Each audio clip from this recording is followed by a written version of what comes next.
കുടുംബശ്രീ ശാരദ സീരിയലിൻ്റെ latest എപ്പിസോഡിൻ്റെ promo റിവ്യൂയിലേക്ക് എല്ലാവർക്കും സ്വാഗതം. അങ്ങനെ പ്രൊമോയിൽ കാണിക്കുന്നത് കാർത്തിക് അങ്ങനെ ശാലിനിയുടെ എല്ലാ സത്യങ്ങളും തുറന്നു പറഞ്ഞ് ശാലിനിയുടെ സഹായവും സംരക്ഷണവും തേടാൻ തീരുമാനിക്കുകയാണ്. ഈ സമയം കാർത്തിക് ശാലിനിയിൽ നിന്നും വാക്ക് ചോദിക്കുന്നുണ്ട്.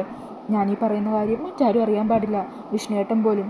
അതുമാത്രമല്ല, ഞാൻ ഇതുപോലെ എല്ലാ കാര്യങ്ങളും തുറന്നു പറയുന്നത് പോലെ ശാലിനി ഒളിപ്പിച്ചിരിക്കുന്ന എല്ലാ കാര്യങ്ങളും എന്നോടും തുറന്നു പറയണം. അങ്ങനെ ശാലിനി ആ വാക്കൊക്കെ കൊടുക്കുവാണ്. കാർത്തിക് അങ്ങനെ തൻ്റെ കാര്യങ്ങളെല്ലാം പറയാൻ തുടങ്ങുമ്പോഴായിരിക്കും അവിടെ കാർത്തികയെ അന്വേഷിച്ച് അമ്പലത്തിലേക്ക് നടക്കുന്ന ജയശങ്കറിനെ കാണുന്നത്. അങ്ങനെ ജയശങ്കറിനെ കാണുന്നതും കാർത്തിക് അങ്ങ് വല്ലാണ്ടാകുക. പെട്ടെന്ന് തന്നെ കാർത്തിക് അവിടെ നിന്ന് ഓടിപ്പോകുകയാണ് കേട്ടോ. ഈ സമയം ശാലിനി കാർത്തികയുടെ പിന്നാലെ പോകുന്നുണ്ടെങ്കിലും കാർത്തിക വേഗം തന്നെ അവിടെ നിന്ന് മറഞ്ഞു കളയുക. അന്നേരം ശാലിനി വിചാരിക്കണേ, ഇവൾക്കിതെന്ത് പറ്റി, എല്ലാം എന്നോട് പറയാമെന്ന് പറഞ്ഞിട്ട് ഇവളെന്തിനാ ഓടിപ്പോയത്.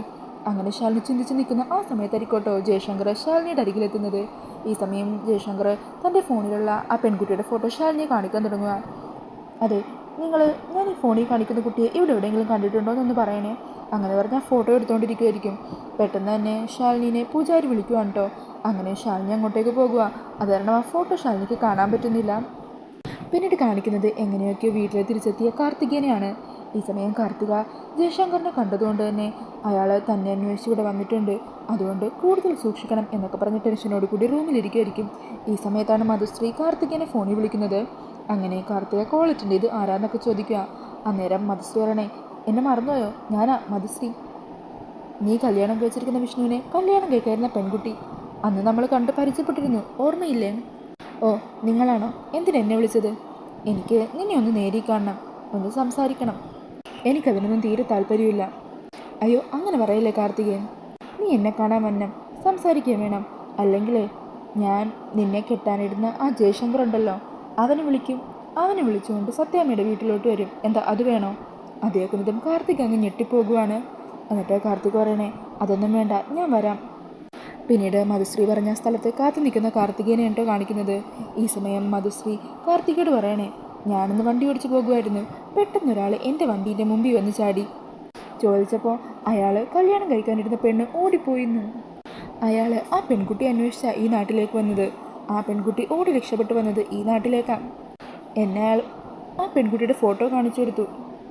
എനിക്കയാൾ ആ പെൺകുട്ടിയുടെ ഫോട്ടോ കാണിച്ചു തന്നു. കാണാൻ ഏതാണ്ട് നിന്നെ പോലിരിക്കും. പേരും നിൻ്റെ തന്നെയാ, കാർത്തിക. അന്വേഷിച്ചു വന്ന ആളുടെ പേരെന്താണെന്നറിയോ? ജയശങ്കർ. ഈ സമയം ഇതെല്ലാം കേട്ട് ടെൻഷനോടുകൂടി നിൽക്കുവാണ് കേട്ടോ കാർത്തിക. എന്നിട്ട് കാർത്തിക ചോദിക്കണേ, എന്താ നിങ്ങൾക്ക് വേണ്ടത്? ഈ സമയം മധുശ്രീ പറയണേ, ജയശങ്കർ അന്വേഷിച്ച് നടന്ന കാർത്തിക നീയാണെന്ന് ഞാൻ അയാളോട് പറയട്ടെ?